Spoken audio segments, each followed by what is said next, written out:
Right. మంగ్లీకి సంబంధించిన issue ఇప్పుడు రీసెంట్‌గా వైరల్ అవ్వడం కూడా మనం చూస్తూ ఉన్నాం. గతంలోని ఇండస్ట్రీకి సంబంధించిన వాళ్ళు ఇలాంటి బర్త్‌డే పార్టీస్ చేసుకొని అక్కడ మందు, గంజాయి ఇలాంటివన్నీ కూడా స్వీకరిస్తున్నారు అని చెప్పి పోలీసులు పట్టుకున్న పరిస్థితులు మనం చూసాం. మరి ఇప్పుడు మంగ్లీ కూడా ఇదే ధోరణి వెళ్తున్న పరిస్థితి మనం చూస్తున్నాం. మరి మంగ్లీ విషయానికి వచ్చేసరికి ఎంతో కష్టపడి ఈ స్టేజ్‌కి వచ్చి ఇలాంటి పనులు చేయడం ఏంటి? కేవలం అంటే సొసైటీకి మీరు ఇన్స్పిరేషన్‌గా ఉండాల్సిన వాళ్ళు మీరే ఈ విధంగా చేస్తే ఎవరిని అంటే మిమ్మల్ని ఇంకా ఎవరు ఇన్స్పిరేషన్‌గా తీసుకుంటారు అని చెప్పి ఆమెని ఆరాధించే ఫ్యాన్స్ కావచ్చు, లేకపోతే అభిమానులు కావచ్చు, వీళ్ళందరూ కూడా ఇవాళ క్వశ్చన్ చేస్తున్న పరిస్థితి కనిపిస్తుంది. సో దీని గురించి మాట్లాడితే ఇవాళ మనతో పాటు సీనియర్ జర్నలిస్ట్ దుర్గా వడ్లంనేని గారు ఉన్నారు. Hi ma'am. సో ముఖ్యంగా ఇండస్ట్రీలోని ఈ బర్త్డే పార్టీస్ అనగానే ఒక ఫామ్ హౌస్ లేకపోతే రిసార్ట్స్కి వెళ్ళిపోవడం, ఒక గ్రూప్ ఆఫ్ గ్యాంగుల్ని వేసుకొని అక్కడ మందు, చిందు, ఈ డ్రగ్స్ కావచ్చు ఇలాంటివన్నీ స్వీకరిస్తూ ఉన్నారు. ఇవాళ మంగ్లీ ఇష్యూ కూడా మనం చూసాము. సో ఏం చెప్తారు దీని గురించి? ఇప్పుడు మంగ్లీ అన్నావిడ మీరు అన్నట్టుగా చాలా కష్టపడి పైకొచ్చారు. ఒక సెలబ్రిటీ స్థాయికి ఆవిడ చేరుకున్నారు. ఇప్పుడు సద్గురు ఈవెంట్స్లో ఏవైతే ఉంటాయో మహాశివరాత్రికి అందులో పాల్గొని ఆవిడ పాడడం అంటే చాలా ఫ్యాన్ ఫాలోయింగ్ ఉంది ఆవిడకి. ఈ నేపథ్యంలో ఇవాళ ఆవిడ ఈర్లపల్లి అని హైదరాబాద్ శివార్లో ఒక రిసార్ట్లో నిన్న ఆవిడ బర్త్డే పార్టీ చేసుకోవడం, దానికి ఒక 48 మంది హాజరవ్వడం, అందులో చాలా సినీ సెలబ్రిటీస్ కూడా ఉన్నారని తెలుస్తోంది. వాళ్ళందరికీ కూడా ఈ డ్రగ్ టెస్ట్ ఏదో నిర్వహించారు. అది అయ్యాక 9 అరెస్ట్ చేశారు అనే వార్తలు వచ్చాయి, పాజిటివ్ వచ్చిందని. తర్వాత మీరు అన్నట్టు విదేశీ మద్యం కూడా వాడారు. తర్వాత మంగ్లీని అంటే ప్రశ్నిస్తారేమో అని ఆవిడ బాత్రూంలోకి దాంకున్నారు. దాంకుంటే ఒక అతను వీడియో తీస్తుంటే మీరు ఆపేసేయండి, మీరు వీడియో తీయడానికి వీల్లేదు అని అంటే, అతను నా ఉద్యోగాన్ని మీరు ఎందుకు ఆపుతారు, నా డ్యూటీ అది, నేను తీస్తాను అని వాళ్ళిద్దరి మధ్య వాగ్వాదం కూడా చోటు చేసుకుంది. అంటే సంథింగ్ రాంగ్ అనేది మనకు అర్థమవుతుంది. అంటే అక్కడ జరిగింది, డ్రగ్స్ తీసుకున్నారు, విదేశీ మద్యం అయింది, మీరు అన్నట్టు మందు చిందు 2 జరిగాయా అంటే అసలు ఇటీవలి కాలంలో మనం తీసుకుంటే కనుక అయితే ప్రతి సెలబ్రిటీ కావచ్చు, లేకపోతే వీకెండ్ వచ్చేసరికి సాఫ్ట్వేర్ ఉద్యోగులు కావచ్చు రిసార్ట్స్కి వెళ్ళిపోవటం, మీరు అన్నట్టుగా లేదు ఇట్లాగా ఫామ్ హౌస్లకు వెళ్ళిపోవటం. ముఖ్యంగా ఇక్కడ మీకు సౌండ్ పొల్యూషన్ వల్ల కూడా వాళ్ళు కంప్లైంట్ ఇవ్వడం జరిగింది ఎవరో.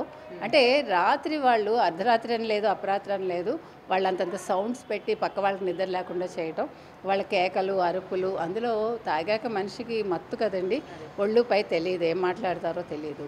సో అంతంత వాళ్ళు డీజేలు పెట్టేసుకుని డిస్టర్బెన్స్ కదా, సౌండ్ డిస్టర్బెన్స్. సో అంటే నేను అనేది ఏంటంటే ఇప్పుడు పోలీసులు చేయాల్సిన పని ఏంటంటే, ఆఫ్ లేట్ మేము గంజాయి మీద ఉక్కుపాదం మోపుతాం, డ్రగ్స్ మీద ఉక్కుపాదం మోపుతామని అన్నారు కాబట్టి మీరు వీకెండ్స్లో మీరు నిఘా పెట్టాలి.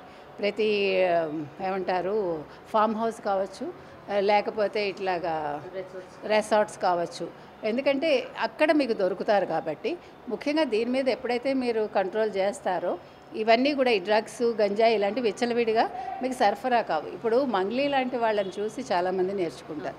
మంగ్లీ ఒక సెలబ్రిటీ అయ్యారు. ఆ మధ్య కాలంలో ఆవిడ ఒక లేఖ కూడా రాసింది, నాకు కడుపు కొట్టకండి, నాకు పాడుకునే అవకాశం ఇవ్వండి అని. ఎందుకన్నారంటే అంతకుముందు రామ్మోహన్ నాయుడిని ఆవిడ కలవటం జరిగింది ఒక దేవాలయం ఇన్సిడెంట్లో. సో దాని మీద చాలా కాంట్రవర్సీ వచ్చింది. వైఎస్ఆర్సీపీని అన్న వ్యక్తి అదే సపోర్ట్ చేస్తూ ఉన్నారు. అదే ఇక్కడ అప్పుడు ఆవిడ ఆ లెటర్లో ఏం రాశారంటే, నేను ఎవరికైనా పాడతాను, నాకు చంద్రబాబు నాయుడు గారు అంటే చాలా ఇది అని మాట్లాడింది. కానీ ఎలక్షన్స్ ముందు ఆవిడని పాడమంటే నేను చంద్రబాబు నాయుడు పేరు కూడా ఉచ్చరించను అని చెప్పింది ఆవిడ. అది ఆవిడ మర్చిపోతారేమో కానీ ప్రజలు మర్చిపోరు. కాబట్టి సరే, ఒక పార్టీకి మీరు కొమ్ము కాస్తారా కాయరా, మిమ్మల్ని ఎవడు తొక్కడు, మీకు టాలెంట్ ఉంటే ఎవరైనా పిలుస్తారు. కానీ మీకు రెస్ట్రిక్షన్స్ ఉన్నప్పుడు అవతల వాడు మళ్ళీ మిమ్మల్ని పిలవాలి, మీతో పాడించాలి అనుకోవడం మాత్రం తప్పు. తెలుగుదేశం వాళ్ళు పిలవాలి అని కోరుకోవడం కూడా తప్పు, కూటమి ప్రభుత్వం. కాబట్టి ఇక్కడ మనం చెప్పేది ఏంటంటే, మంగ్లీ లాంటి వాళ్ళకి మీరు సెలబ్రిటీలు అయ్యాక మీరు ఆ పేరు నిలబెట్టుకోవడానికి ప్రయత్నించండి. అది చాలా కష్టం. మనం ఎన్నోసార్లు చెప్పాం, మీరు ఒక స్టేజ్కి వెళ్ళడం చాలా ఈజీ, వెళ్ళాక ఆ స్టేజ్ని నిలుపుకోవడం కష్టం. కాబట్టి మీలాంటి వాళ్ళు మిగతా వాళ్ళకి ఆదర్శంగా ఉండాలి తప్ప ఇట్లా పట్టుబడి అంటే మీకు ఇప్పుడు ఇది కొన్ని రోజుల్లో మళ్ళీ ప్రజలు మర్చిపోతారు, అది వేరే విషయం. కానీ ఒక బ్లాక్ మార్క్ ఉండిపోతుంది కదండి. ప్లస్ మీరేం చెప్తున్నారు సమాజానికి, మీరేం సెట్ చేయబోతున్నారు సమాజానికి మీ వల్ల.